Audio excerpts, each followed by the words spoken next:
ప్రజల భద్రత కోసం చేపడుతున్న కార్డన్ సెర్చ్ కు అందరూ సహకరించాలని కోరారు కరీంనగర్ పోలీస్ కమిషనర్ కమలాసన్ రెడ్డి.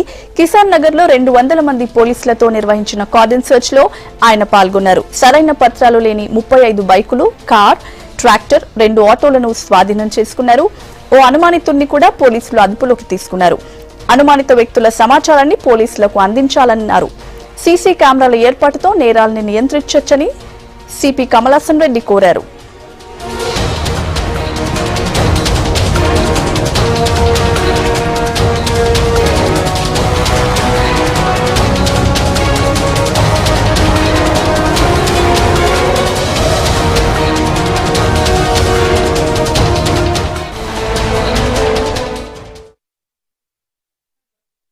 కరీంనగర్ టౌన్లో కిసాన్ నగర్ ఏరియాలో ఈరోజు కార్డన్ సెర్చ్ ఆపరేషన్ కండక్ట్ చేయడం జరిగింది. ఈ ఆపరేషన్ కరీంనగర్ ఏసీపీ రామారావు ఆధ్వర్యంలో 4 ఇన్స్పెక్టర్లు, 10 మంది ఎస్ఐలు, దాదాపుగా 150 మంది సిబ్బంది including district guards, special team, dog squad అందరూ కూడా దీంట్లో ఈ ఆపరేషన్లో పాల్గొనడం జరిగింది.